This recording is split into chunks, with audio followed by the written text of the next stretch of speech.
Of course, the last team we're going to talk about is the Denver Broncos, but don't necessarily sleep on them now. It's kind of amazing because they went from 5-11 to 7-10. Statistically, they improved on the offense and the defensive side, yet Vic Fangio got fired. They brought in a new guy. We'll talk about him right now as far as the key ads. And of course, I'm going to have to include the head coach because it's a new regime change. But I want to first talk about Russell Wilson, the big name they brought in. Now, they took on the remainder of his deal, 2 years, $51 million, which frankly isn't that much for a quarterback.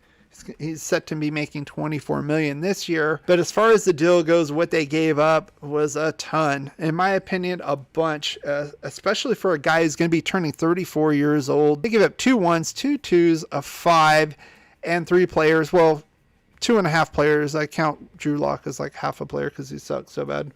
But still, Noah Fant's pretty good. Shelby Harris, their Batman, he won a game against us, batting the ball away. Pretty decent 3-4 defensive end type guy. I know he's getting a little older. He's been dinged up with injuries, but still, even without those players, it's, to me, way too much draft capital. This kind of reeks of desperation. It's kind of, they're trying to reinvent the Peyton Manning signing and try to get another Super Bowl here. That's what it sounds like to me. Another guy they picked up was Randy Gregory from the Cowboys. 5 years, $70 million.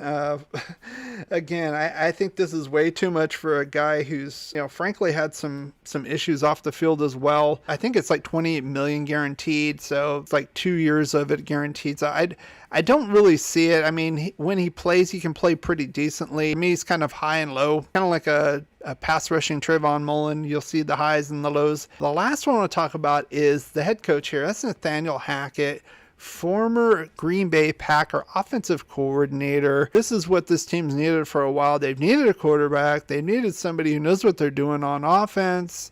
I mean, they had Teddy Bridgewater in. The numbers kind of went up from Drew Lock. But the thing is it him or is it Aaron Rodgers? That's the big question I have with this. And as far as losses go, they haven't had any huge ones in free agency. I had to put Von Miller because he was the face of the franchise, Super Bowl MVP. But they traded him mid-season or near the end of the season last year, near the deadline, to the Rams for a second and third round pick. And that gets us to salary cap and their draft standing. They have $15 million under the cap, so they're sitting pretty right now.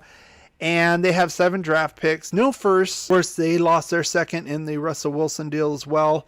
But they have the Rams' second round pick. That's going to be their first draft pick in this draft.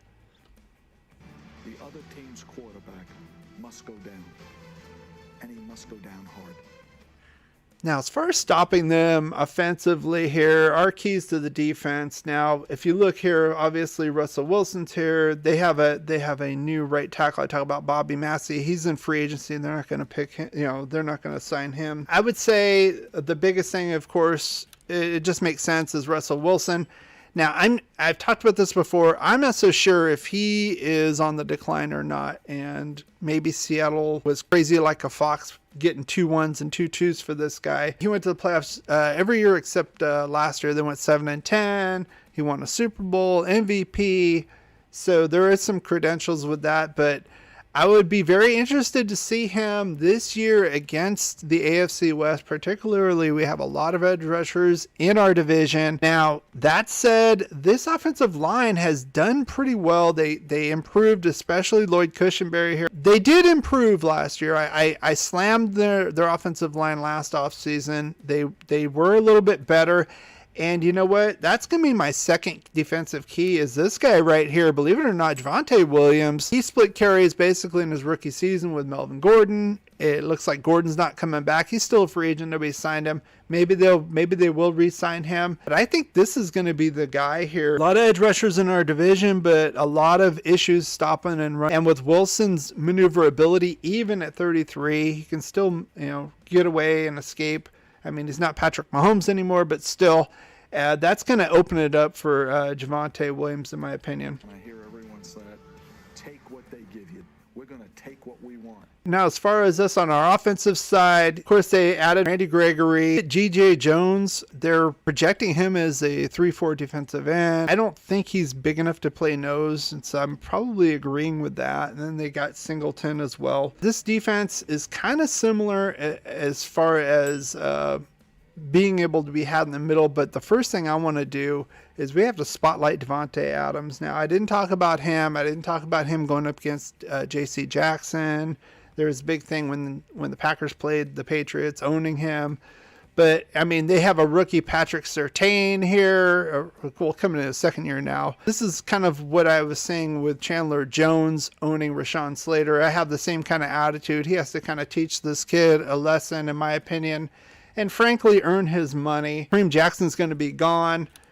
And then the next one I'm going to say is Hunter Renfrow, to be honest with you, in the slot. And this is why. Bryce Callahan, I know he got hurt, but he was one of the best slot cornerbacks I've seen around, especially since we had to play these guys twice a season. Small, scrappy, a matchup that we can exploit.